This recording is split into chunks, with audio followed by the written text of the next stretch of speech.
Hey guys, my pup and I are getting ready to go take the boat out for a last shakeout run and make sure everything's doing good.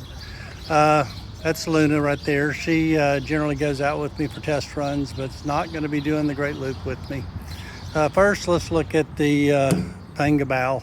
It is a high-rise bow, 14-inch high-rise with a flat front. The purpose of that, if I get in extremely high seas, that flat front will allow me to slow the boat down so I don't penetrate and bury the front. And then the 14-inch lift will allow me to rise up over the wave, in theory. I think it's going to work out well. I've never had this before on a big trip, and I've needed it several times. So as we go around, we've got the forward locker. It is a waterproof locker. In the forward locker, I've got a dry bag with a inside liner with just my cold weather clothes. And I hope I never have to get to that, but it's got a heavy rain gear. It's got a really nice down vest. It's got some other layering, long pants. It's a pretty thorough cold weather setup. And then I've got a moderate weather setup. It's another dry bag lined with a garbage bag. I've got a whole dry bag full of just dehydrated food. I'll keep a couple of packs of dehydrated food near the back, so I won't have to go in there the first or second day.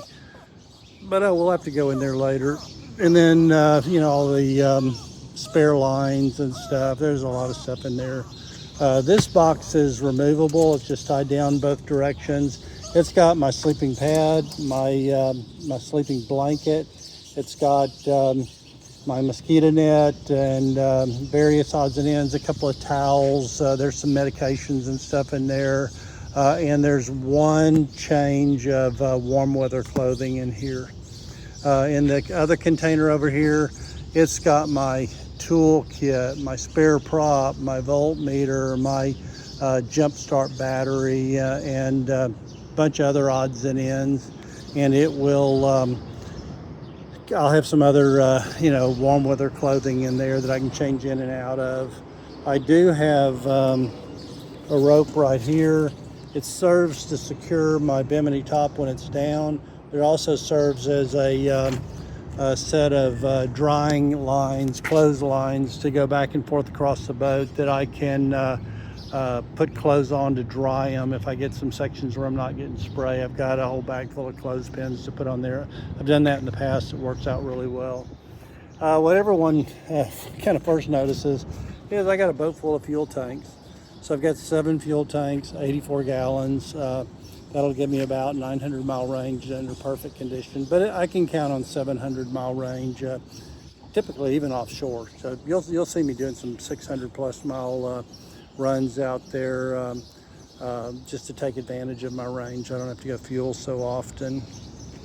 As we come back, you'll see a large bimini top. I've never used one before in a trip, but I think with the sun and heat, I think the bimini top is going to be really good. I took a lot of time to make sure that, you see I've got it, it looks like it's kind of slanted down, but when my boat's in its normal running orientation, that roof is basically flat. So it gives me almost no drag while I'm underway. Okay, well, we're looking at the Well-Built boat. Thank you, Well-Built. They're a full sponsor for me. They built a custom boat for the riggers of my trips, and I really, really do appreciate their help because without it, it's hard to afford to be able to do the kind of things I do.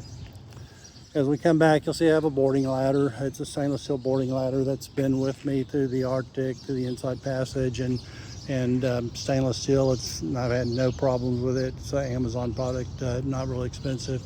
You'll see my jack plate, kick plate. That is made by Vance Manufacturing. They are also a full sponsor.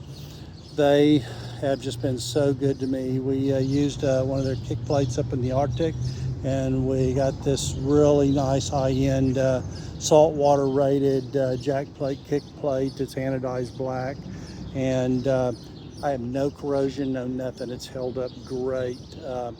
Then Tohatsu. Tohatsu is a full sponsor.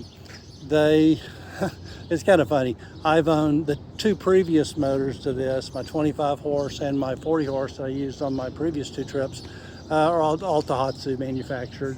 I just love Tohatsu. They just perform well. They're got a lot of power to weight ratio, and they're just super dependable. And to do what I need to do, I need dependable. Well, I was going to buy one of these 60 horse just because I needed to pick up some speed. And my dealer, one of my dealer friends contacted me, one of my dealer friends, the guys at Mighty White Marine, Shandon. They talked to Tohatsu, and Well Built talked to Tohatsu, and all of you guys, sent notes to Tohatsu saying, you need to sponsor that guy. And guess what? I was directed to give Kurt a call. He's the national marketing manager for Tohatsu America. And he said, man, we don't want to upset all of our customers. We want to sponsor you because they're telling us we really should sponsor you. And I said, well, I was going to buy one anyway, but if you want to sponsor me, that would really be a nice gesture because it will help me afford to do this trip. And man, do I love this motor. I mean, 219 pound, 60 horsepower is amazing. Down there at the PowerTech Props have been very good to me. They did a loaner program to me, and I tried out a number of props, and I didn't have to pay any restock fees or anything. They just traded out. I probably went through 12, 14 different props, ending up with what I finally got. So great people out there that support this guy that wants to go do fun and exciting things in a John boat. You'll see I tie up my sensor on my chart plotter. I raise it while I'm traveling down the road so it doesn't get damaged, and then I lower it to the best position when I'm going to be running the boat. Let's see. Yeah, I mounted my my stern light up here on the top. Works out real good. Yeah, what most of you haven't seen on a John boat is a autopilot. This is a Simrad TP22. It integrates through NEMA network, NEMA 2000 network that I have in the boat that ties together my that magnetic compass you see up there in the boat someplace, right up in there. And it ties together my autopilot, actually ties the ECU of my motor in so I can see real-time fuel usage and everything. All the instruments for the motor are included right onto my chart screen, so it's really nice. But this is going to be invaluable for those long ocean crossings. You can imagine. It's really easy to operate. It's great. And then I use the anti-gravity ATX20 battery. It's about the size of a lawnmower battery. But has, I think, 880 cranking amps. It's a crazy amount of cranking amps. It might be 660, I can't recall. But I've got it mounted way off the floor, so if my back of my boat floods, I don't have to worry about it getting into my battery. I've got all of my breaker for my jack plate back here, and then I've got all the fuses for the rest of the system that are attached to the top of the battery box. You'll see my 3 bilge pumps attached to separate circuits. Have the capacity to knock out 3,300 gallons per hour out of this thing, which I take some waves every now and then. It's very helpful. Got a large remote fuel filter and water separator, which I can see the water separator from my seat. That comes in handy. Running a Bruce stainless steel anchor and stainless steel chain. Works really good. It's a great sand prop. And this is my bathroom. It's also my bailing bucket. Should I really take a big wave, but it'll typically reside right here, so you kind of lay down. But let's see, coming forward. Oh, we got the suspension seat. Oh my God, I love this thing. Saves my back. My trip through the Arctic, I didn't have this, and I could hardly move after, no, that wasn't that. It was my world record trip down the Mississippi and Monongahela and Ohio River. I didn't have that. I had it for the Arctic trip, and oh my God, this thing is amazing on saving your back, hitting waves. And the Millennium seat. Most of the guys in the John boat field know about Millennium seats. They're comfy. They don't get wet. They're just an amazing seat. I've loved it.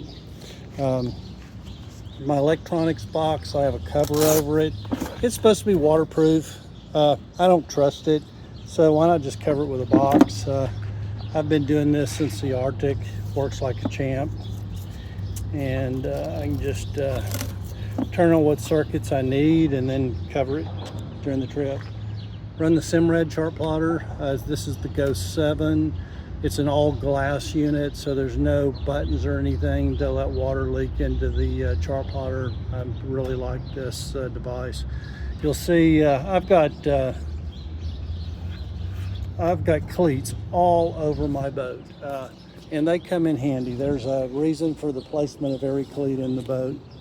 I've got a magnetic compass here. It's been checked and it is accurate. I have it right in line with my line of sight and with my chart plotter. When I'm running the autopilot, it's really nice to just in a glance look up and see, yeah, my chart plotter is agreeing with my electronic compass, and that's a good thing. See, I've got my fenders here where I can, they're very, very secure. But one thing they do is they protect the buttons for my tent, the snaps for my tent. So I've got them up high and tight. So when I'm up against a lock or a dock, I don't have to worry about it taking out my my tent buttons. Okay, as we come forward, yeah, looking at this cool well-built John boat, you can see where they welded on angle aluminum over my keels. 3 of my keels, the center one and 2 out. Those big old angle aluminums will transfer energy between ribs to keep from damaging the boat. In addition to that, I've got internal keelsons. I've got one here, here, and here in the impact zone. Then I've got an internal keelson running the entire length of the bottom of the boat to bridge impact should I hit a log or ice or stuff like that, and just pounding waves. Also, you'll see the incredibly large number of closely spliced ribs I've got in here, also to help deal with the rigors of the abuse I give to a boat. You'll notice that typically on their base model boats, Well-Built uses a round gunnel.